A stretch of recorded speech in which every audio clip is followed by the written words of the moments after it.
शुरू करें हम लोग फिर। ठीक है, तो पहले आ जाए जो केंद्र सरकार के अधीन टैक्सेस हैं, तो उसमें सबसे पहले आता है इनकम टैक्स यानी आयकर। नाम सुना होगा। ठीक है, ये है इनकम टैक्स।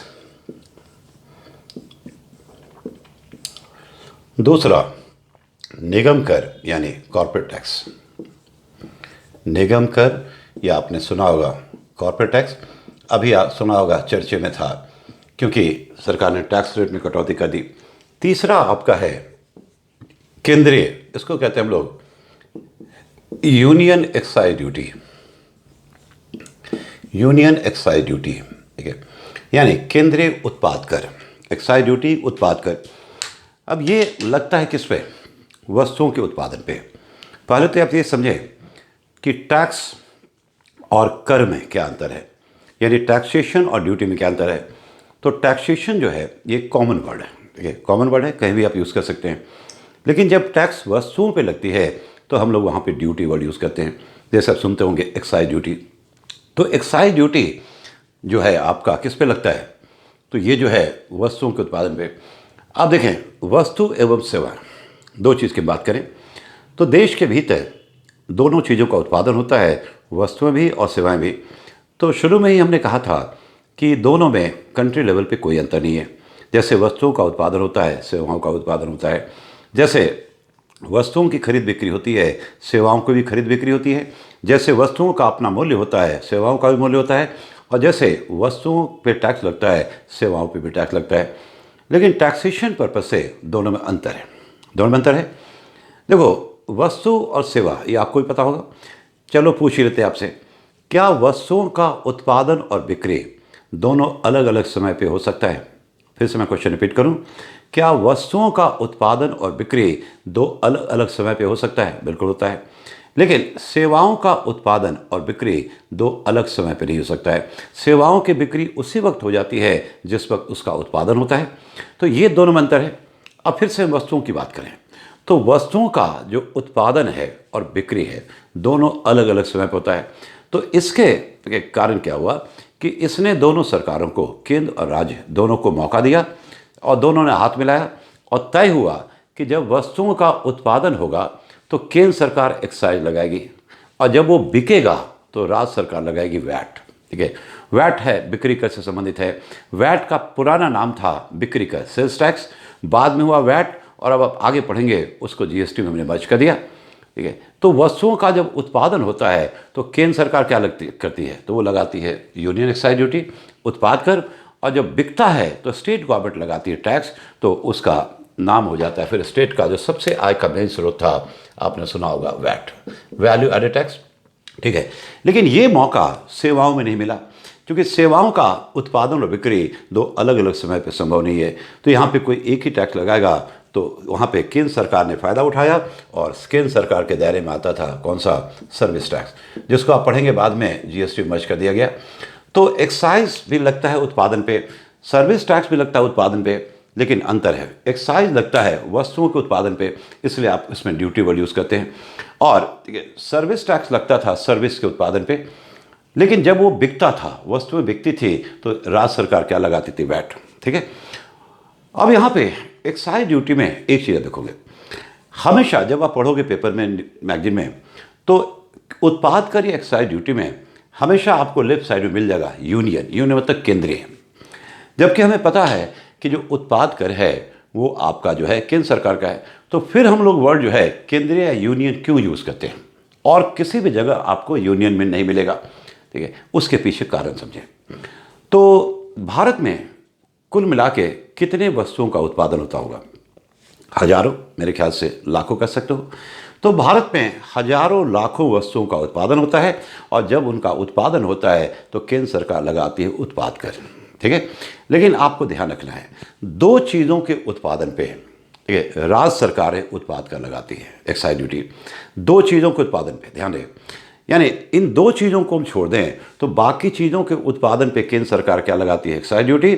लेकिन दो चीज़ों का जब उत्पादन होता है तो राज्य सरकार लगाती है एक्साइज ड्यूटी। और ये दो चीज़ें आपको याद रखनी है, एक आपका है लिकर, शराब, और दूसरा ओपियम यानी अफीम।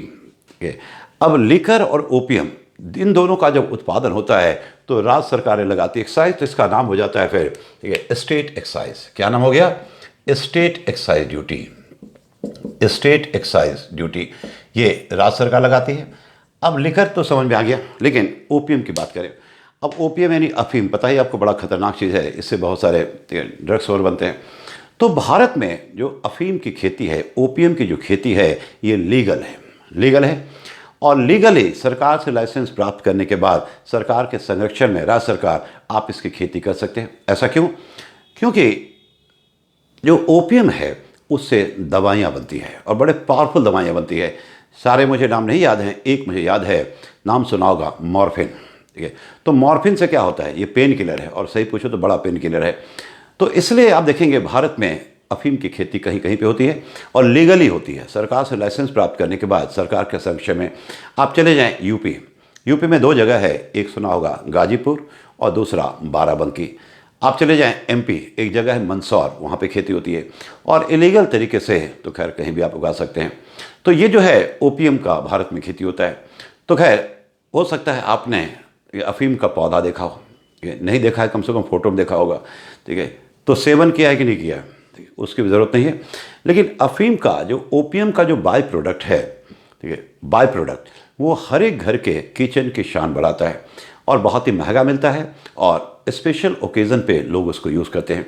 अंग्रेजी में आपके किचन में होगा, अंग्रेजी में उसको कहते हैं पपी सीड्स, और हिंदी में अलग अलग क्षेत्रों में अलग अलग नामों से जाना जाता है। कहीं कहीं पे लोग बोलते हैं उसको खसखस, कहीं कहीं पे बोलते हैं पोस्ता दाना, ठीक है, और अलग अलग नाम है। आप देखोगे वाइट कलर का होता है, छोटा छोटा दाना टाइप से, और कुछ मिठाइयों पे भी देखोगे ये चिपका होता है। तो ये बेसिकली ओपीएम का बाय प्रोडक्ट है, अफीम का बाय प्रोडक्ट है, घबराने की कोई जरूरत नहीं है। तो एक्साइज का दोनों है। इसका मतलब ये हुआ 2 चीज़ों के उत्पादन पे स्टेट गवर्नमेंट एक्साइज लगाती है, लेकर और ओपीएम, तो उसको कहते हैं स्टेट एक्साइज ड्यूटी। और बाकी चीज़ों के उत्पादन पे केंद्र सरकार लगाती है। इसलिए सिर्फ यहीं पे देखोगे, कभी भी आपको सिर्फ एक्साइज ड्यूटी या उत्पाद कर नहीं मिलेगा, या तो यूनियन मिलेगा या स्टेट मिलेगा। कारण समझ में आ गया होगा। तो खैर इसका मतलब ये भी हुआ कि आप स्टेट पीसीएस के थ्रू भी आपकी पोस्टिंग एक्साइज डिपार्टमेंट में हो सकती है, लेकिन वहाँ पे या तो आपको लिकर डिपार्टमेंट मिलेगा या ओपीएम डिपार्टमेंट मिलेगा, तीसरा डिपार्टमेंट आपको नहीं मिलेगा, क्योंकि वो स्टेट के दायरे में है ही नहीं। खैर, तो ये जो वस्तुओं के केस में आप देख सकते हैं, तो स्टेट एक्साइज 2 ही केस में है। तो इसलिए हम लोग मान के चले कि जो एक्साइज ड्यूटी है, जो वस्तुओं के उत्पादन पे लगता है, तो वो कौन लगाती है? केंद्र सरकार। लेकिन सेवाओं के उत्पादन की जब बात करें, तो सेवाओं का उत्पादन और बिक्री 2 अलग अलग समय पे संभव नहीं है। तो यहाँ फ़ायदा किसने उठाया है? सेंट्रल गवर्नमेंट ने। तो सर्विस टैक्स जो है वो केंद्र सरकार ने अपने पास रखा, यहाँ पे राज्यों का कोई रोल नहीं है। अब देखो क्यों ये ज़रूरी है, क्यों मैं ये सब चीज़ पढ़ा रहा हूँ। तो अब जरा जब जीएसटी पढ़ोगे आपके समझ में आ जाएगा। हम लोग बात करें वस्तुओं की। अब किसी वस्तु का जब उत्पादन होता है, अब जैसे सपोज करो ये पेन है, तो पेन का जब उत्पादन हुआ तो केंद्र सरकार ने टैक्स लगाया, और जब इसको बेचा जाएगा तो राज्य सरकार क्या करती है? वैट लगाती है, जिसका पहले नाम था बिक्री कर। तो जो केंद्र सरकार के टैक्सेस हैं, केंद्र सरकार उससे संबंधित नियम कानून बनाती है और पूरे इंडिया में एक समान रूप से लागू होता है, और अपने नेटवर्क की सहायता से पूरे इंडिया से टैक्स कलेक्ट करती है।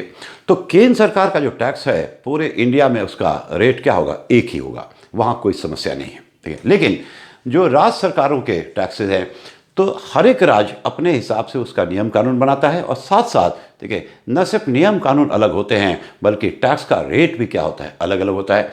और इसलिए देखोगे जो वैट है, जो बिक्री कर पहले कहते थे, तो हर एक स्टेट का जो वैट का रेट था वो अलग अलग था। अब एक ही प्रोडक्ट पे दिल्ली में 5% है, यूपी में 9% है और एमपी में 14% है। इससे क्या होगा?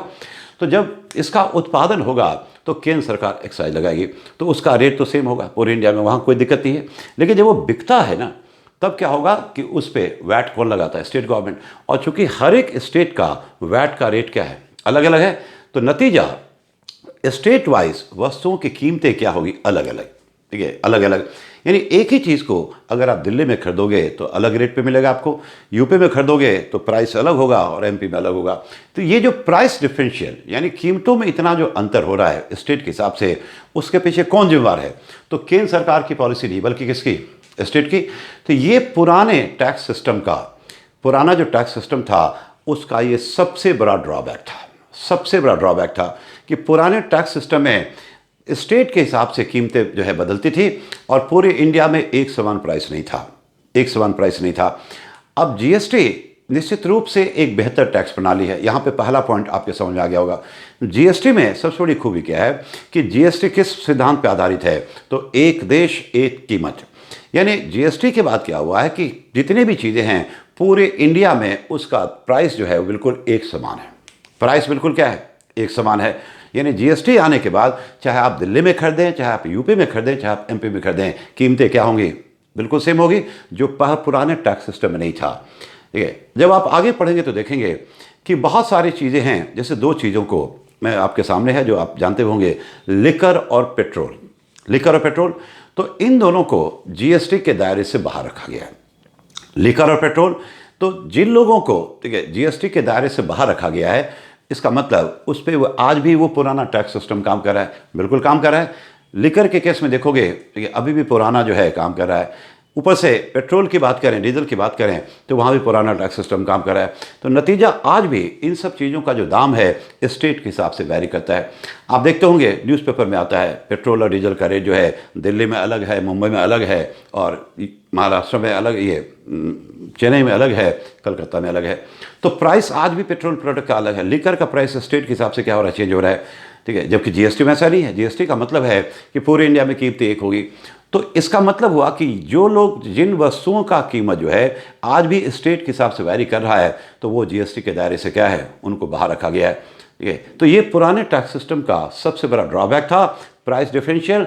और यहाँ पे निश्चित रूप से जीएसटी जो है एक बेहतर ऑप्शन इसलिए है क्योंकि जीएसटी में एक देश एक कीमत। लेकिन अनफॉर्चुनेटली आगे जब मैं जीएसटी पढ़ाऊंगा तब आपको बताऊंगा कि क्यों इन सब चीज़ों को, कुछ चीज़ों को जीएसटी के दायरे से बाहर रखा गया है।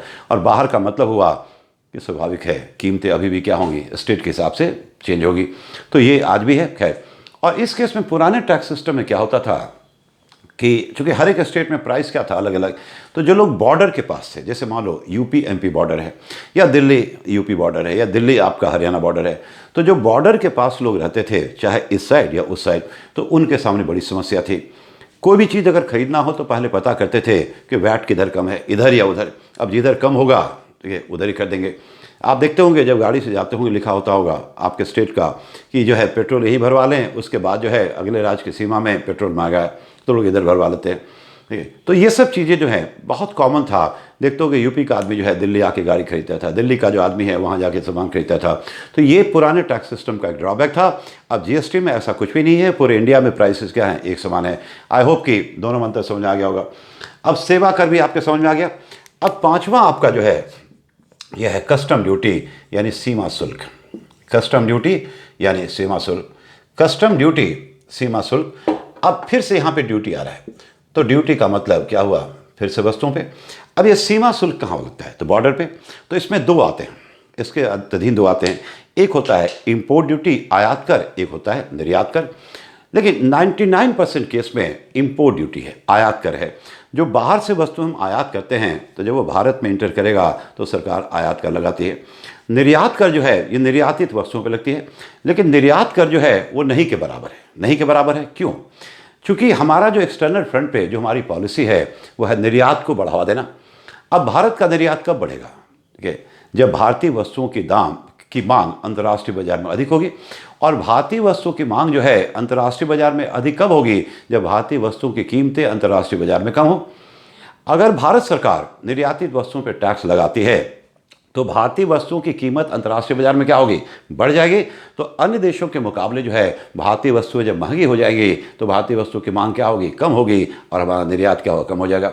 तो इसलिए देखोगे निर्यातित जो वस्तु होती हैं इनको हम कहते हैं एग्जम्प्टेड गुड्स, यानी नॉर्मली इनको टैक्स के दायरे से बाहर रखा जाता है। लेकिन रेयर केस में सरकार टैक्स लगाती है। अब ये केस कब होता है? देखो, पहला केस क्या होता है कि जैसे मान लो कभी कभी देखोगे कि देश के भीतर किसी चीज़ का किल्लत है, शॉर्टेज है, जैसे दाल का, टमाटर का, प्याज का। तो देश के भीतर जो है ठीक है सप्लाई साइड प्रॉब्लम है, यानी कीमतें बढ़ रही है। सप्लाई कम है, डिमांड उतना ही है, बढ़ रहा है, तो कीमतें बढ़ रही है, चीज़ें महंगी हो रही हैं। और उस केस में भी कुछ लोग क्या करते हैं कि इन सब चीज़ों का निर्यात करते हैं। तो यहाँ पे सरकार चाहती है कि वो लोग जो है उसका निर्यात ना करें, बल्कि उसी चीज़ को भारत के भीतर क्या करें, सप्लाई करें। जिससे भारत में सप्लाई बढ़ेगा तो कीमतों पे नियंत्रण होगा। तो या तो गवर्नमेंट क्या करती है कि एक्सपोर्ट ड्यूटी लगाती है, निर्यात का, जो अब नहीं लगता है, ठीक है, या मिनिमम एक्सपोर्ट प्राइस, यानी मिनिमम एक्सपोर्ट प्राइस सरकार क्या करती है, बढ़ा देती है, ठीक है। और अंत में जो सरकार आज के डेट में करती है, उस चीज़ के निर्यात पे ही फॉर द टाइमिंग प्रतिबंध लगा दिया जाता है। जैसे अभी पिछले, ठीक है, 3 महीने पहले सरकार ने प्याज के निर्यात पे क्या किया, प्रतिबंध लगा दिया। पर्पस क्या था, क्या ये निर्यात को रोकने के दिशा में कदम था? नहीं, ये तो निर्यात होता, हमारी कमाई होती। लेकिन चूंकि घरेलू बाजार को पहले देखना है, तो क्या होगा, इससे जो लोग इनका निर्यात करते थे वो उसको भारत के भीतर भी बेचेंगे, तो भारत में सप्लाई क्या होगा, बढ़ेगा, तो कीमतें नियंत्रण में आ जाएंगी। तो ये जो है कस्टम ड्यूटी कहाँ लगता है, बॉर्डर पे। जो इसमें आयात कर है, इंपोर्ट ड्यूटी, ये हमेशा चर्चे में होता है। आखिर इसका मकसद क्या है, तो हम लोग थोड़े आगे पढ़ेंगे इसको, ठीक है। अब आ जाए, अब इसके अलावे केंद्र सरकार के अधीन, ठीक है, एक और टैक्स है, 2 टैक्स बेसिकली। पहला है, उसका दोनों नाम मैं लिख रहा हूँ, सेस यानी उपकर, सेस यानी उपकर, और दूसरा आपने सुना होगा, ठीक है, सरचार्ज यानी अधिभार, सरचार्ज यानी अधिभार। अब ये जो सेस और सरचार्ज है, ये आगे हम लोग बहुत डिटेल में इसको डिस्कस करना है, क्योंकि इसका बहुत ज़्यादा यूज़ है आगे। तो इन दोनों को मैं समझाऊंगा बहुत डिटेल में, ठीक है, क्योंकि इस दोनों को अलग से डिस्कस करने की ज़रूरत है। तो खैर ये दोनों भी रहने दें। तो ये सारे जो टैक्सेस हैं, अच्छा लिस्ट बहुत लंबा है, खैर, तो ये सारे जो टैक्सेस हैं केंद्र सरकार के मैक्सिमम हैं। तो आप कहीं से भी, बुक से भी, इंटरनेट से भी आप जो है सर्च कर सकते हैं। तो ये फैक्चुअल चीज़ें हैं, जो मेन टैक्सेस वो मैं समझा रहा हूँ। तो पहले तो अब आ जाएँ, ठीक है, केंद्र सरकार का हो गया, अब आ जाइए राज्य पे। तो राज्य सरकार का सबसे पहले क्या था, एक तो आपने देखा वैट, जो पहले बिक्री का था, वस्तुओं की बिक्री पे। उसके बाद, ठीक है, स्टेट एक्साइज ड्यूटी, यानी राज्य का जो है उत्पाद कर। 2 चीज़ याद करो, लिकर और पेट्रोल, लिकर और ये ओपीएम।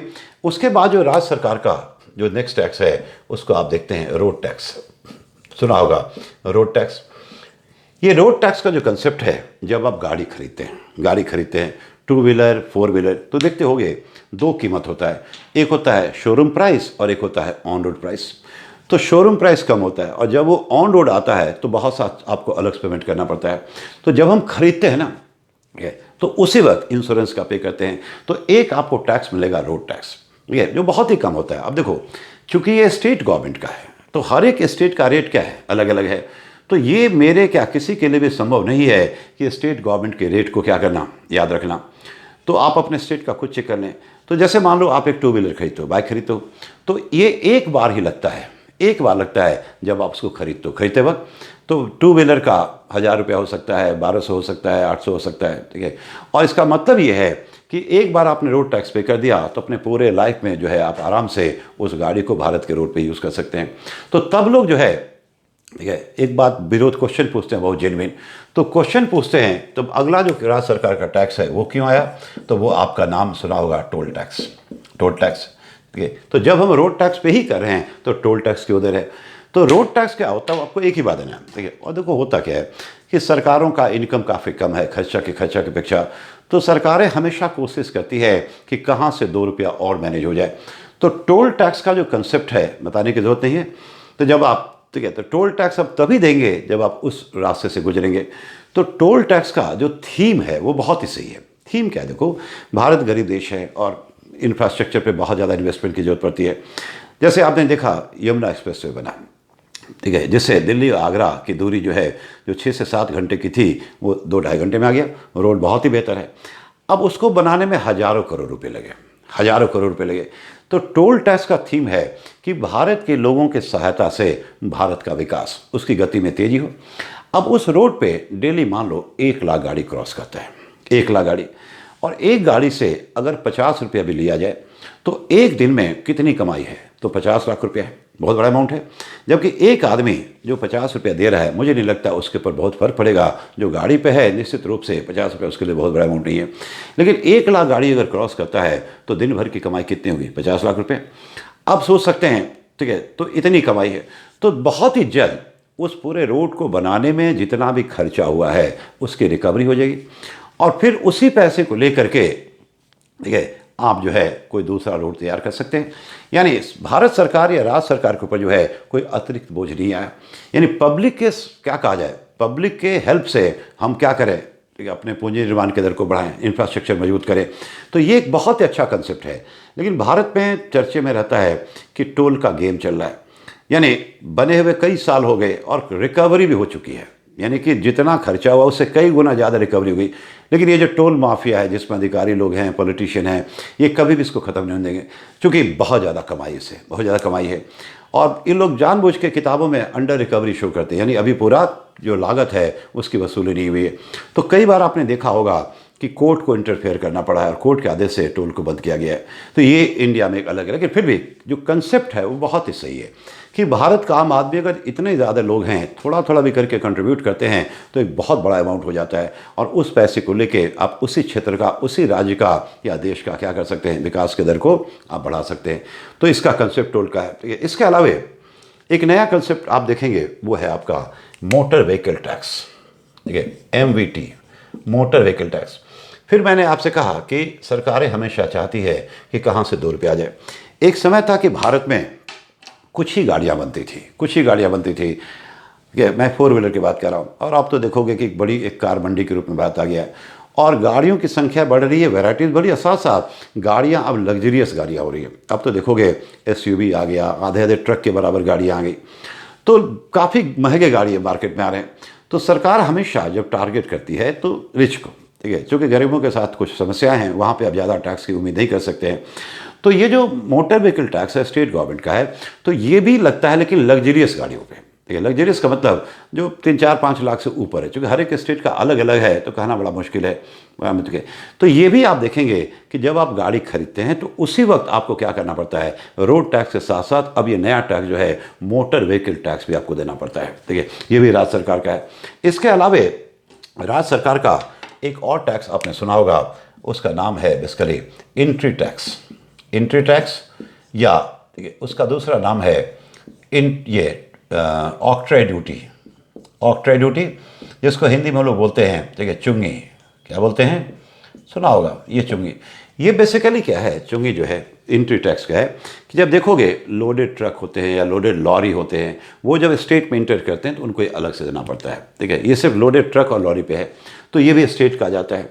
इसके अलावा स्टेट गवर्नमेंट का एक और है, सुना होगा, बिल्कुल सुना होगा, ये है इंटरटेनमेंट टैक्स, ठीक है। इंटरटेनमेंट टैक्स यानी मनोरंजन कर, ठीक है। ये कहाँ देते हो आप, इंटरटेनमेंट टैक्स जो है मनोरंजन कर है, कहाँ देते हो, मूवी में देते हो।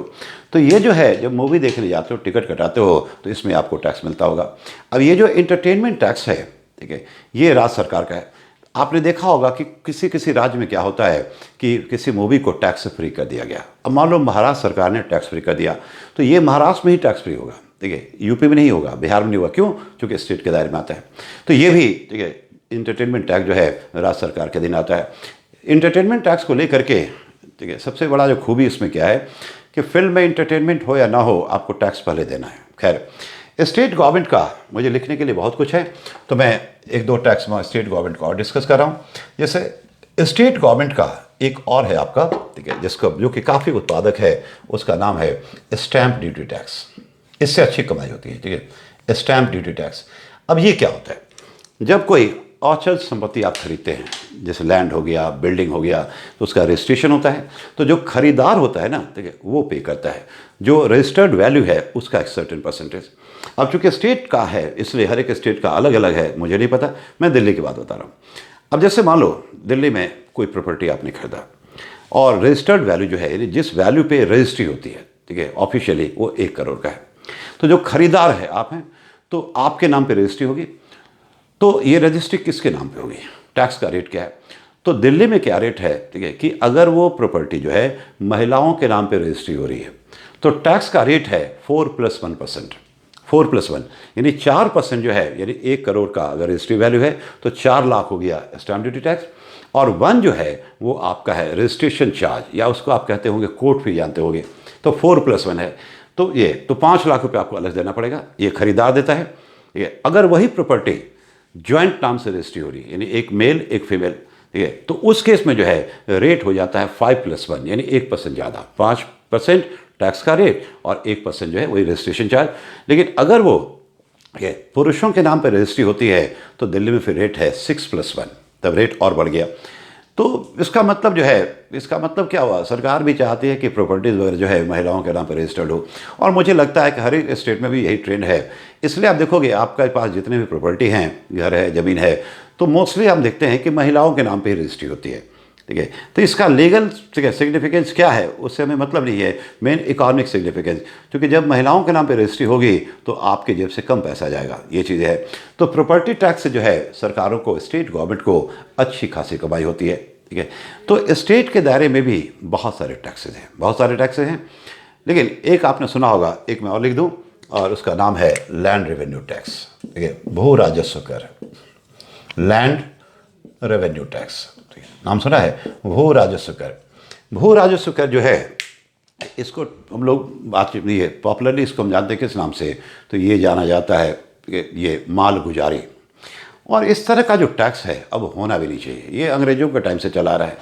लेकिन इसमें देखो लॉ क्या मान के चलता है कि जो आपके एग्रीकल्चरल लैंड है जिस पर आप खेती करते हैं, तो लॉ ये मान के चलता है कि जितने भी आपके एग्रीकल्चर लैंड हैं तो उसमें आपके लिए इनकम जनरेट करने की क्षमता है। बात तो सही है, अगर आपके पास एग्रीकल्चर लैंड है तो उस लैंड में आपके लिए इनकम जनरेट करने की क्षमता है।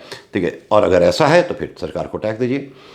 अब ये सब बहुत कम है। ठीक है, अब हर एक स्टेट का क्या है, अच्छा एग्रीकल्चर जो लैंड है उसको भी बांटा गया है। अब जैसे कुछ लैंड होते हैं बहुत उत्पादक होते हैं, उपजाऊ होते हैं, तो फर्टिलिटी ज़्यादा होता है तो ए ग्रेड हो गया, फिर कुछ कम उपजाऊ होता है तो बी ग्रेड। तो हर एक स्टेट का क्या रेट है, जैसे अभी मैं कहीं लास्ट ईयर पढ़ा रहा था यूपी स्टेट में, तो वहाँ उसी डिपार्टमेंट के एक अधिकारी भी क्लास में बैठे हुए थे, तो उन्होंने मुझे बताया कि सर यूपी में भी इस तरह का केस है, और जो सबसे फर्टाइल है ए ग्रेड जो लैंड है तो उसका जो रेट है वो देखो कितना है, तो 11 रुपया पर एनम, ठीक है, पर हेक्टेयर, यानी हर एक हेक्टेयर पे एक साल का जो है 11 रुपये है। तो रेट बहुत कम है। ठीक है, लेकिन फिर भी देखोगे कि किसान उसको नहीं पे करते हैं और 20-25 साल से उनको बकाया है। ठीक है, और टैक्स डिपार्टमेंट के जो लोग हैं उनमें इतना गट्स नहीं है कि ग्रामीण क्षेत्र में जा कर के किसानों से क्या करें, वसूल सकें। तो लेकिन वो भी निश्चिंत रहते हैं कि आज न कल तो आओ गई। अब देखो होता क्या है, मान लो आप एक किसान हो और आपने पिछले 25 साल से ये टैक्स नहीं पे किया है। अब आज आपने तय किया कि उस ज़मीन को बेचा जाए, उस ज़मीन को बेचा जाए, तो जब बेचोगे तो रजिस्ट्री होगी दूसरे के नाम पे। ठीक है, लेकिन वो रजिस्ट्री तभी हो पाएगी जब आपका सारा ड्यूज़ उस ज़मीन से क्लियर हो, यानी आपने सारे टैक्स पे कर दिए हो, तो तब आपकी मजबूरी हो जाती है, तब आप जाते हैं और इकट्ठा क्या करते हैं, सारा टैक्स पे करते हैं, जिसको आप कहते हो रसीद कटवाया, और तब जो है टैक्स डिपार्टमेंट से एनओसी मिला आपको, और तब जाके आप बेच सकते हैं। ये तो आपको क्या लगता है ये सब टैक्स अब रहना चाहिए? नहीं। तो राज्य सरकार के अधीन भी बहुत सारे टैक्स हैं, ठीक है, लेकिन मोस्ट ऑफ द मैंने कहा जो सबसे इंपॉर्टेंट है मैंने यहाँ पे आपको लिख दिया। तो ये जो है किसी तरह का कोई कन्फ्यूज़न नहीं था केंद्र और राज्य के बीच में टैक्स का बंटवारा, ये यहाँ तक आपके समझ में आ रहा है। ठीक है, तो अब जो है हम लोग इसी चीज़ को थोड़ा सा आगे बढ़ा रहे हैं। फिर हम लोग जब जीएसटी पे जाएंगे तब एक एक चीज़ आपका समझ में आ जाएगा। गुड्स एंड सर्विस टैक्स, सिर्फ आपको ध्यान रखना है वस्तु एवं सेवाएं, वस्तु एवं सेवाएं, तो वस्तुओं पे दोनों टैक्स लगा रही है केंद्र सरकार और राज्य सरकार भी, ये 2 केस में, ये बाकी केस में, लेकिन 2 केस याद है, लिकर और OPM. Most of the case में केंद्र सरकार, सेवाओं पे सिर्फ कौन लगाता है, केंद्र सरकार, लेकिन जब वस्तुओं की बिक्री होती है तो स्टेट गवर्नमेंट लगाती है, स्टेट गवर्नमेंट लगाती है। ठीक है, तो बहुत सारी चीज़ें हैं जो टेक्निकल इशू हैं, उसको मैं डिस्कस करूंगा, और फिर तब हम लोग जीएसटी की बात करेंगे, जो करेंट चीज़ें पढ़ेंगे, तो मुझे नहीं लगता उसके बाद किसी तरह का आपको कोई प्रॉब्लम होगा। ठीक है, तो आगे बढ़े हम लोग फिर। ठीक है, और ध्यानपूर्वक मुझे सुनना, ये ध्यान है। ठीक है, आप अपना इसका फ़ोटो भी ले सकते हैं, लेकिन ऐसे भी बुक्स से मैगजीन्स और इंटरनेट पे चले जाओगे तो सारे सूचनाएं उपलब्ध हैं, तो वो आपको खुद करना है। चलो फिर आगे बढ़ें।